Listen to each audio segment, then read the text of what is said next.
Pirsa dewleta Kurdî ku din hada ji hemû demekî bêtir bûye cihê behsa navendên zanistî û ragihandin û heya astekî zor jî bi nêrîna çavdêran rewşa dirûzbûnê hatiye pêş. Lê di astê nêvdewletî de piştevaniyeke wiha lê nayê kirin.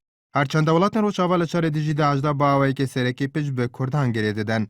Lê berdam wêyekê dibêjin bi guhê welatiyan û berpirsên Kurd heko ew digel yekparçeya Iraqê û Sûriya de ne. Di niha de ji birî welatên Rojava Rûsya wekem mezineka cîhanê hatiye meydanê û bûye karakterekê serekî di vanbûyerên rojhilata navîn bi taybet li Sûriya de. Helwestê wa welatan jî rastexwe bandorê dibe li ser pêgehê Kurd û diyarîkirina çarenivîsê wan. Lê diyara daxuyaniya Rûsya jî bi heman awayê welatên Rojava bi dilê berpirsên Kurdan nînin.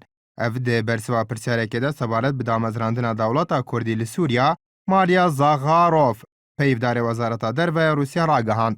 Moskow di dema derbasbûyî bersiva vê pirsiyarê de ku digel Sûriyayekê girtî de ku mafê tevaya pêkhateyan têda bêparastin. پرسیاری دامەزراندنی هەرێمێکی سربەخۆ لە ناو سووریادا نیگەرانی بە دوای خۆیان هێنێ. رووسیا شەمان شتی وتۆ لە چەند ساڵی ڕابردوودا. ئێمە سووریا وەک دەوڵەتێکی سربەخۆ، سەرۆر و دیموکراتە بینین کە نوێنەری چەندین ئاین و بیر و باوەڕ لە خۆ دەگرێت و دەتوانن پێکەوە بە ئاشتیانە تیایدا بژین.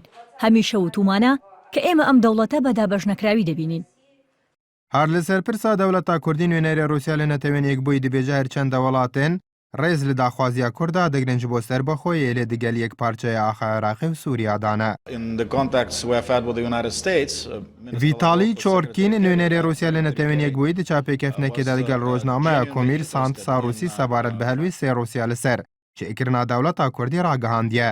وڵاتەوی دیگەل پشێک ji daxwazî û pêtivên Kurdên Iraqê de ye. Lê nabe bi besedemê helweşandina dewletê çimku arîşeyan alostir dike. Ev jî heya radeyekî hefawayê gotinên Ebadî ne ku di çend rojên derbasbûyî de ragihand. Encamdana referandumê ji bo serbexweya herêmê bandorîna bawtinê arîşeyan kûrtir dike. Ev nûnerê Rûsya duwê bawerê de herêma serbexwe jiyaneke baş e bes ji bo Kurdan û dibêje Kurd dikarin devereka taybet bixwe li Iraqê hebe.